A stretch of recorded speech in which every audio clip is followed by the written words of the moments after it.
So the other day I put up a poll and I asked you guys which one did you want to see first.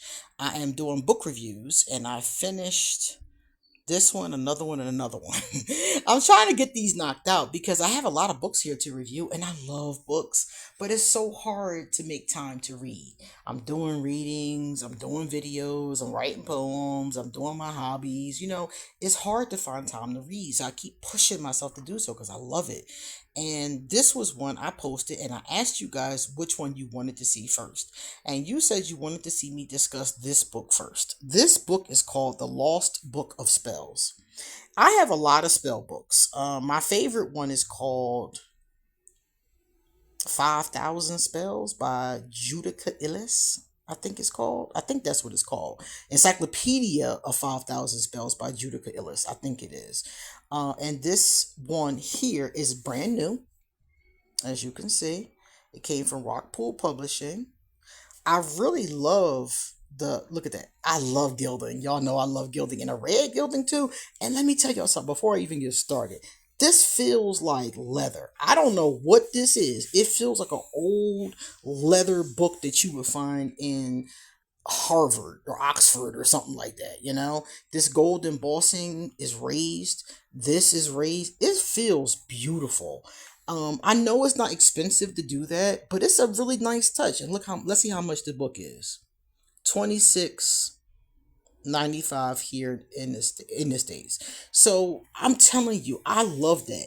And another thing I love is that it has one of these. I love these. These things here entertain me so much and they're so easy to do. I don't even think they're expensive, seriously, to add these little touches to a book. But I'm telling you, it just thrills a reader. This is so thrilling. You ain't got to worry about having a bookmark. It's already in there and it feels nice in your hands. It's a beautiful experience. So I want to say that up front before I even get into the book. You can't judge a book by its cover, but in this case, it's a pretty decent indicator of the love that went into this. I'm gonna tell you up front. I don't know the creator Fiona, but I really enjoyed the work in here. So I'm gonna tell you about this. Let's get started.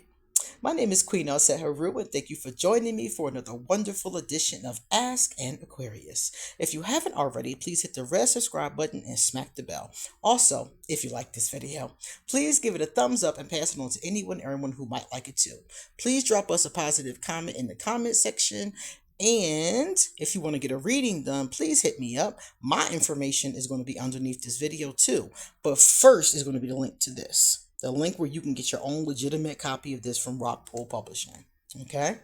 So let's get started. So first and foremost, this book is called The Lost Book of Spells because the author said that she lost these spells. I think she used to do like a spell a day or a spell a week or something. It was something like that, she said, where she would frequently give a spell on her podcast or her blog or whatever it was. I think it was a blog.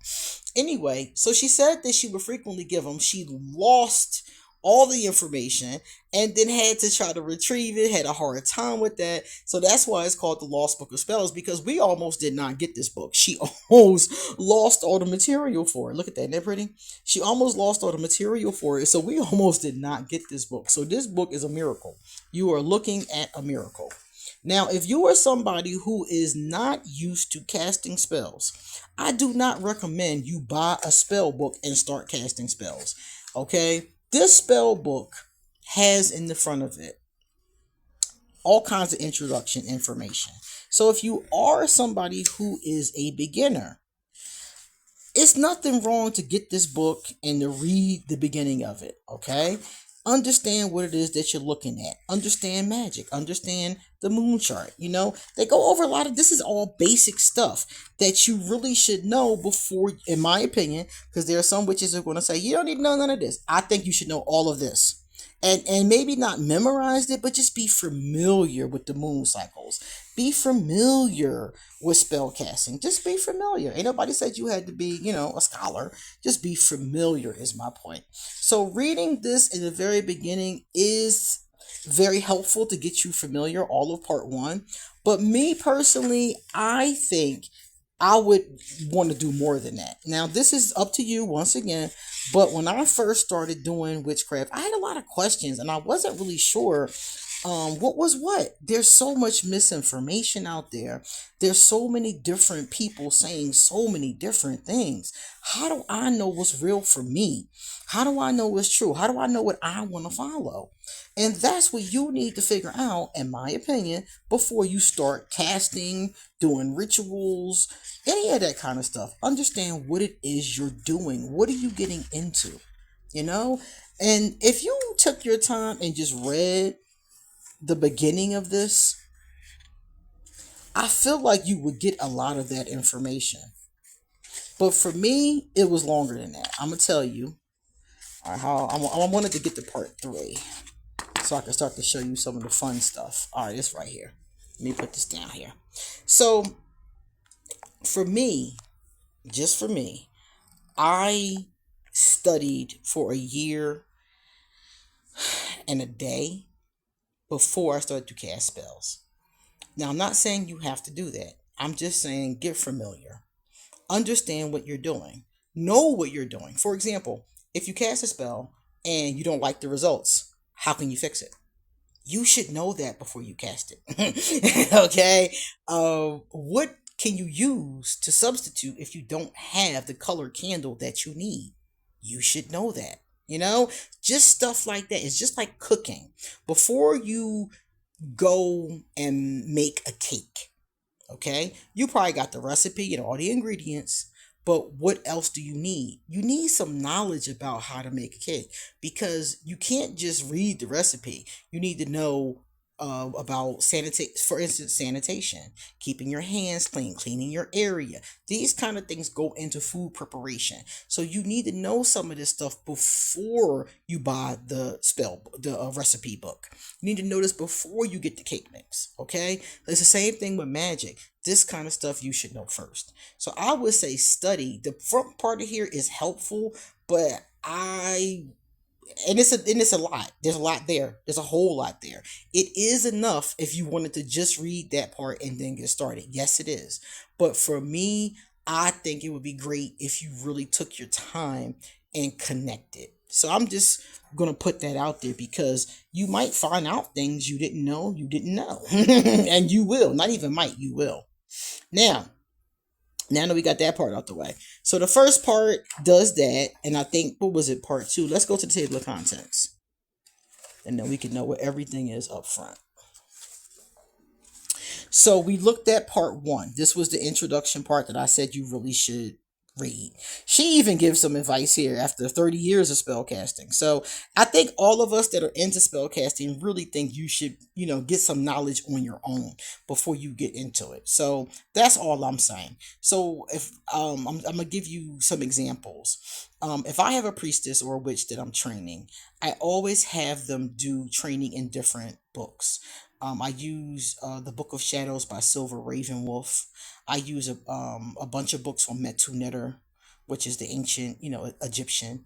I use a bunch of different things. I showed them a bunch of different things. So that's why I said it would be cool to study a bit first. Then part 2 here are the actual spells. So this part said feeling witchy. We started here. Now we're going to see there's all different kinds here. So the ones that we skipped through already, we've seen some health spells. Let me get back to that. There's a beach meditation ritual. I love the fact that she has stuff to do at different places. She has different baths. Ooh, a sacred picnic. Oh, I didn't see that one. Right here, the sacred picnic. I did not see that. I want to do that. I'm going to do that. I love that. I love that. That's beautiful. So anyway, as you continue to move forward, you see she does mojo bags. She has using tarot, and she just continues to go through different spells and things to these are lighthearted hexes, it says. Let's read one. Hex for someone who takes your parking space. This is when someone regularly parks in your spot at work or at your apartment block or in front of your house. Gather a small item belonging to the person who took your parking space, such as a piece of paper or their name or a belonging of theirs. Place it in a jar or a container. Hold the jar, chant this charm. In the realm of asphalt and lines, your trespass steals what's rightfully mine. Find another, make it right, or face the curse in parking plight. Place the jar in a visible spot near your parking space, envisioning the inconvenience the person has caused you being reflected back to them until they never park in your space again. I like that. It's simple. It's not, I mean, it says hex, but there is no real hex here. It just says face the plight. What plight? Not having a space to park basically is the plight. So I like that. I'm not a hexer. You guys probably know that. I don't generally hex people. If people do something I don't like, I find other ways to get around it. Like, for example, it says how to dismantle a spell someone else has placed on you. That I can see. That's something I would do. Like if somebody has sent a bad spell to me, reversing a curse, something like that, I would do that. Break a binding spell. Maybe somebody has got you binded. So yeah. And so the whole book is just spells. But what I liked about this book, and this is what I wanted to talk about, is it has spells that are for modern situations too. Some of these you could have used at any time period, like this one for naughty witches who have been doing too much hexing. You can do that in any time period. But what I like is that a lot of them, like the one about the parking space, that was kind of modern. I love that. So this book has some things in here. Here's pain, healing. This book has things in here, that situations in here, and I want to find some of these for you, that you may notice. Ooh, letting go of the past. I think I need to do that one. I need to do this one soon. But you'll notice that it's things in here that, like for instance, aromatherapy, sleep. These are things that have like a more of a modern twist on them, and some of them could have been used in any time period. So I really love it. I love it. I love a spell book. And this one has great spells in it. It has fun spells in it. It has beautiful artwork. And I was looking at this and I was like, I can color this. I could color the butterflies. And I was thinking about coloring, some things in the book too. So it can be kind of interesting in that way too. So I really like this. There's a lot of interesting ones in here. I tend to write my own spells. But if you're somebody who isn't doing that yet, you can definitely use these. I used one of these already. It's nothing wrong with using spells from a book. It just has to. Ooh, Toth's blessing. Ooh. Uh-oh. Send negative energy back to finance companies. Oh, excuse me. Look at that. Oh, wow. So if you're getting bad energy from finance companies, basically like bad juju, they're calling your house, they're harassing you, stuff like that. I guess you could make payment arrangements and stop the phone calls, but I guess you could do both. You could do both of these. You could use a red pen, address the envelope to the offending party. Do not write a return address because you don't want to come back. You want to go to them and stay with them.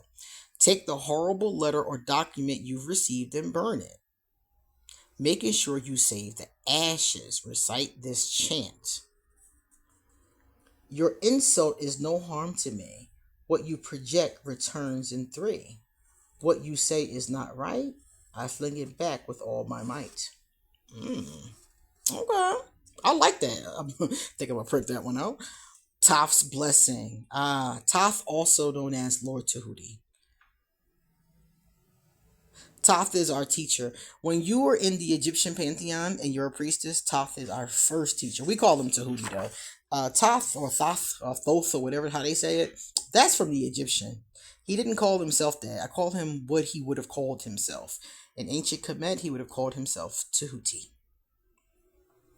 So basically, yeah, she has a lot of great ones. Oh, online world, here we go again. Remember I talked about modern spells. Protection spell for social media activity. Oh, wow.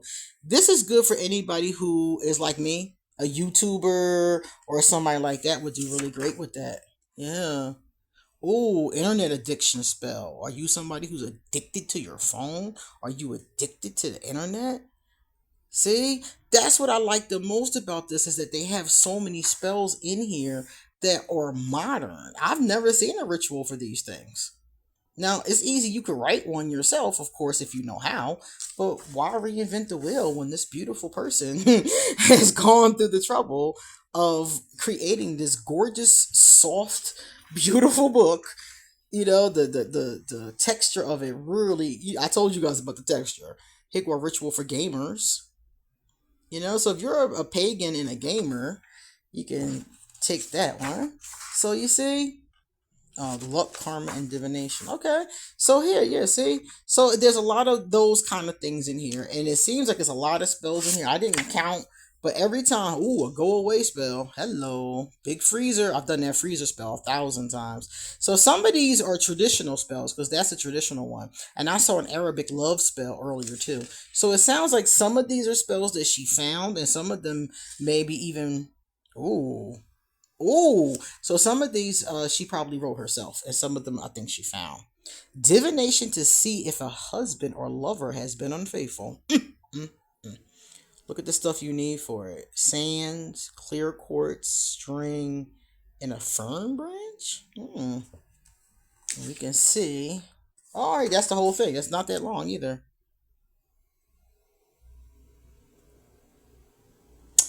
Oh, this kind of reminds me of using a pendulum. That's very similar to that. Okay, all right.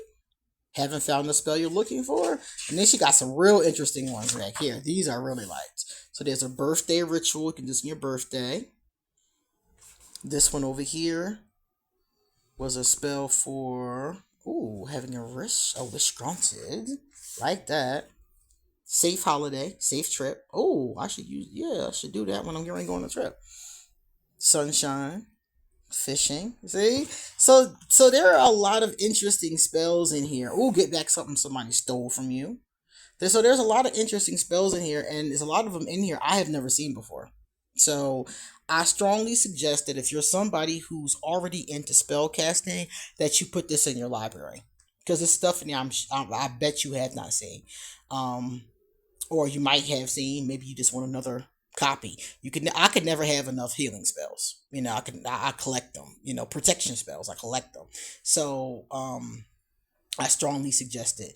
And it's funny because when I first got this, I looked at it and I was like, am I going to like this? Like, I just kind of looked at it and I loved the way it felt. That's what drew me in. I was like, ooh, I love that part. And I said, I'm not going to like this. And then I started to rub it and I said, it feels happy. It feels joyful. It feels fun. And it is. It has fun spells in it. I didn't find anything in it that was like, to murder your enemies, no crazy stuff like that. It was all just kind of lighthearted, fun things. And even the area that you saw that said hex didn't even have a hex in it, which I'm really happy about. It just kind of was like, get out my parking spot and don't come back. So I love it a lot. So yeah, I highly recommend this if you're a spellcaster. 10 out of 10. I don't see any reason not to get it. I can't think of not one. You might want to, of course, research the creator, the author, and see like if her ideologies fit up with what feel in your heart, if it resonates with you. But other than that, I have no issue with this at all. I do recommend it. And if you're not somebody who is, a spellcaster, if you're a beginner, I definitely think this could be like a my first spell book. I think it could be good for that too because it's very simple. And you know what else I like about this book? You're gonna notice something. There aren't a lot of ingredients. Most of the time when I get an ancient spell book, that sucker has a page of ingredients. This one got 4, 5, and they're very simple. Well, let me take out the nudity. I don't want y'all to see that. Yeah, like, see, another one to test somebody's fidelity. Oh, let's look at this one. To test the strength of your lover's feelings, tickle the inside of your nose with a yarrow leaf as you say, Yarrow, Yarrow, bear a white blow. If my lover loves me, my nose will bleed now. What? I don't want a nosebleed. No, I'm good. I'll do the other one. I'd rather do the other one. But they're short. It's not a lot of ingredients here. They're short, they're simple, they're easy to do. A beginner can use them. Somebody who's more, seasoned can use them. So, like I said, I recommend it across the board. And like I said, for a beginner, if they're studying and getting to know what they're doing, and they want to say, "Hey, I'm ready to cast my first spell," I definitely could see this being one of them. Most people's first spell is usually an initiation spell, like some type of an initiation into spirituality on some kind of way, but it doesn't have to be. Some people don't do that. So it's up to you. But if you are in the beginning phases of using spells and spell work, I do think this is a great one. I really like this. And I also want to mention that anybody from any system can use this. You don't have to be Wiccan or of a certain system to use this, because the ones that are in here are from different cultures. Like I saw one from Egypt, one was from the Arabs, one was from the States. I saw different vibrations going on. So you don't have to feel like, oh well, I'm this, can I use this? I'm a Wiccan, can I use this? Yes. I practice Egyptian Maya, can I use this? Yes. I'm a Christian, can I use this? Yes. Anybody really can use this, because and when you say Christian, I know Christian witches and they use spells. So anybody can use this spell book. And you also can change things too. Let's say that you wanted to change something in here, right? You can. Like, for example, right here, let's just take a look at a basic one. Let's look at this one. It says here, Gypsy Good Luck Salt for the Merit Salts. So you're going to be making some salts, I guess, to soak with. And I see in here rock salt, white rice, coconut oil, gardenia petals, and yingling essential oils. See, if you study, you will know what you can substitute for what. For example, coconut oil. Some people don't like coconut oil. I love it. And some people will prefer to use extra virgin olive oil. And you can substitute oils for oils depending upon what the spell is and what you're doing. And in this one, I think you probably could substitute that one. There's no reason here why you could not. You see? So you also can switch them up a little bit. It depends. You have to know how to substitute and when not to substitute. Also, the rhymes. Remember that rhyme about the rhyme about the what you call it, about the parking space? Here's a rhyme right here. You can change the rhyme if the rhyme says something you don't want it to say, or if you don't like a certain part. Let's say you didn't like the last sentence, you can change it. Just make sure it rhymes. You know what I mean? Change that up. Like when it said something something something, you will have a parking plight, for example. You could have said something something something.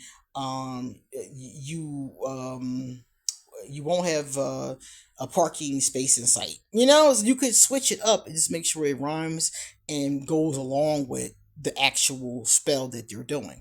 So those of us that use spells, we often do that. I take plenty of spells and doctor it up. It's kind of like taking a recipe and changing the ingredients in it. If you've been cooking long enough, you will know if you can or not. Some ingredients, if you substitute them, is fine. Like I said, coconut and olive oil. But if I substitute salt for sugar, I'm gonna have a problem. You see, you have to know what you can and cannot do. All right, so it is time for us to get going. That was my last part. So if you have any questions about this, please let me know. It is an awesome book, and I loved it. I really do. I'm gonna definitely keep it close by. And if you like this video, please remember to pass it on, give it a thumbs up, and come back soon because I got a lot more to say. See you later.